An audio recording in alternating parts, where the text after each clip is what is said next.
اعوذ باللہ من الشیطان الرجیم بسم اللہ الرحمن الرحیم وَلَمَّا جَاءَهُمْ كِتَابٌ مِّنْ عِندِ اللَّهِ مُصَدِّقٌ لِّمَا مَعَهُمْ وَكَانُوا مِن قَبْلُ يَسْتَفْتِحُونَ عَلَى الَّذِينَ كَفَرُوا صدق اللہ مولانا العظیم وبلغنا رسولہ النبی الکریم۔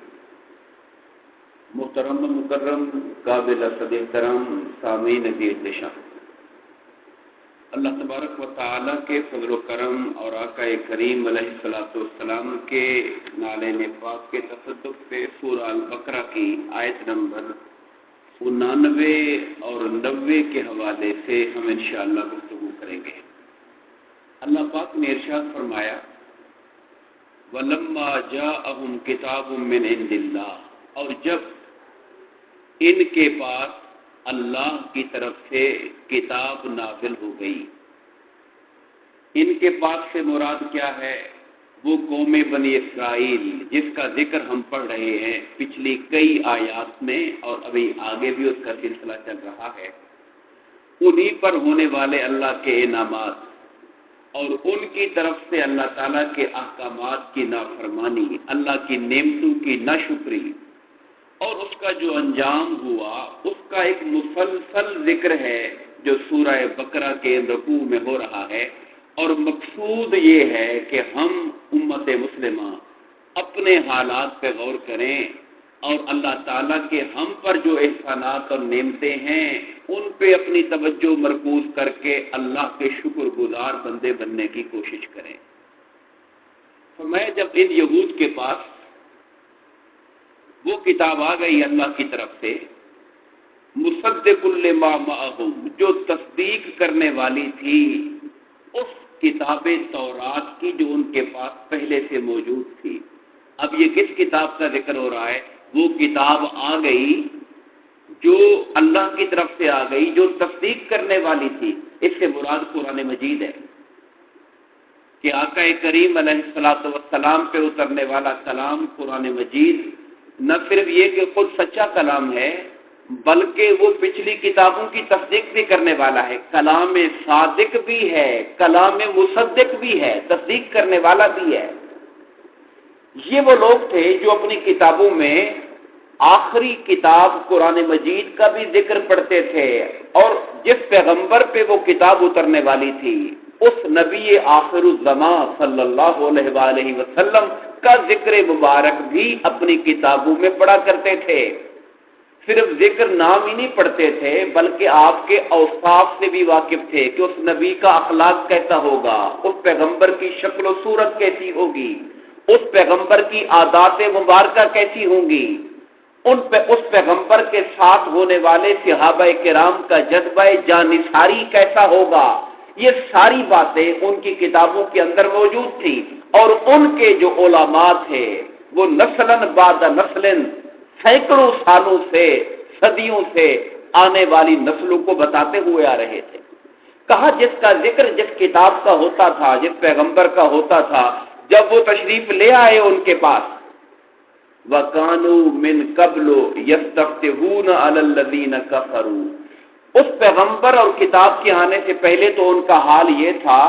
کہ اس پیغمبر کے واسطے اور وسیلے سے اللہ تعالیٰ سے فتح کی دعائیں مانگا کرتے تھے۔ جب کبھی دشمن سے مڈ بھیڑ ہوتی، مقابلہ ہوتا، تو کہتے تھے اے اللہ ہمیں فتح نصیب کر اس نبی کے صدقے سے جسے تو نے ختم نبوت کا تاج عطا فرمایا ہوا ہے، تو اللہ تعالیٰ انہیں فتح نصیب فرما دیا کرتا تھا۔ ایک بڑا تاریخی مستند واقعہ ہے جو کتب سیر کے اندر آیا کہ جب مدینہ کے اوس و خزرج کے ساتھ یہودیوں کی لڑائی ہوتی، یہودی چونکہ مالدار طبقہ تھا، اب مالدار لوگ لڑائی میں اتنے تگڑے نہیں ہوتے، کسان جفاکش لوگ زیادہ تگڑے ہوتے ہیں،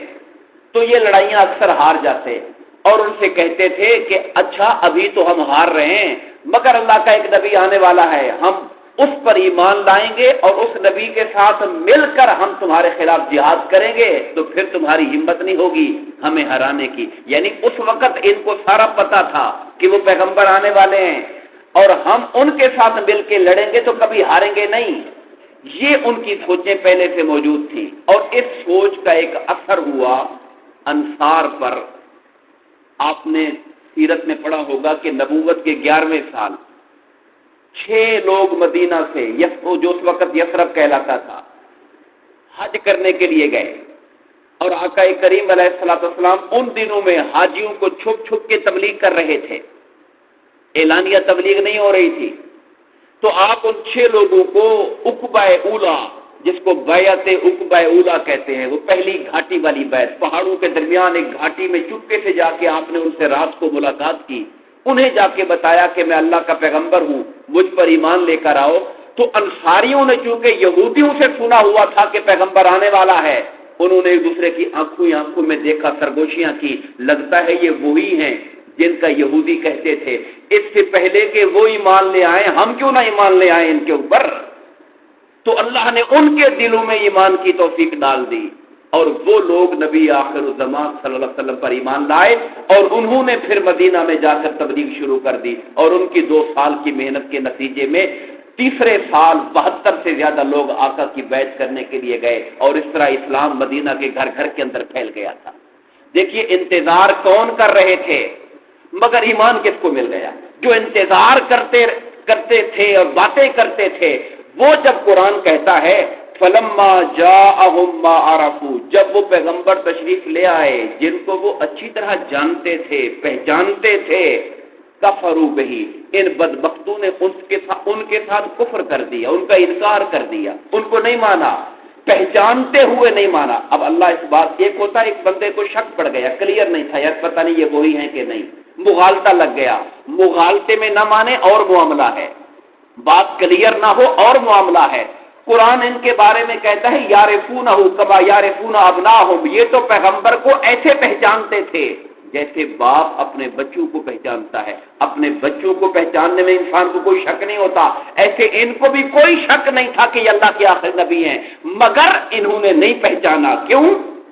اس لیے کہ آگے اللہ اس کی وجہ بتا رہا ہے، فَلَعْنَةُ اللَّهِ عَلَى الْكَافِرِينَ، ایسے کافروں پر خدا کی لعنت ہے جنہوں نے جانتے بوجھتے اللہ کے نبی کا انکار کر دیا۔ بِئْسَ مَا اشْتَرَوْا بِهِ أَنفُسَهُمْ، انہوں نے کتنا برا سودا کیا کہ انہوں نے اپنے آپ کو بیچ ڈالا۔ أَن يَكْفُرُوا بِمَا أَنزَلَ اللَّهُ، اس انکار کے بدلے میں جو اللہ نے جس کلام کو اتارا تھا اس کا انکار کر کے اپنے آپ کو جہنم کی آگ میں بیچ ڈالا۔ کتنا برا سودا کیا انہوں نے، اور جانتے ہو انہوں نے کیوں کیا؟ بغیاً، حسد کی وجہ سے،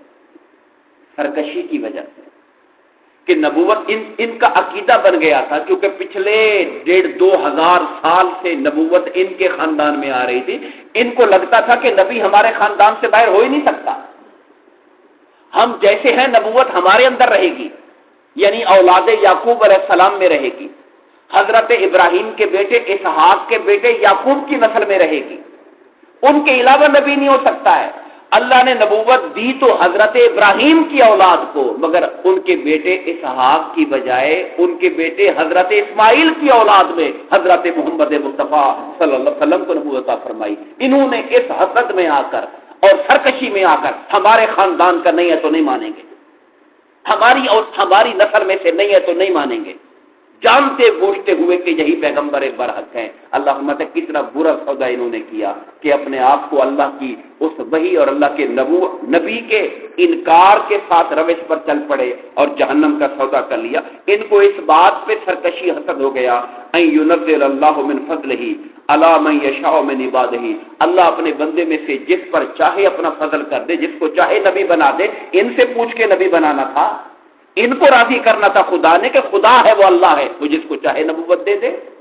فباؤوا بغضب علی غضب، یہ اللہ کے غضب در غضب کا شکار ہو گئے۔ ایک جرم نہیں کیا، ایک جرم پہ اللہ ناراض ہوا، غضب ہوا، اگلا جرم کیا پھر اور اللہ کا غضب ہو گیا، اگلا جرم کیا پھر اور اللہ کا غضب ہو گیا، کہا یہ اللہ کے غضب در غضب کا شکار ہوتے چلے گئے۔ وللکافرین عذاب مہین، اور اس طرح کے بدبخت کافروں کے لیے پھر ذلیل کرنے والا ذلت ناک عذاب ہوتا ہے۔ دعا فرمائیں اللہ تبارک و تعالی ہم سب کو حق کی ہمیشہ پہچان کرنے اور حق کی قدر کرنے، ماننے، اس کے ساتھ کھڑا ہونے کی توفیق عطا فرمائے۔ آمین۔ وما علینا الا البلاغ۔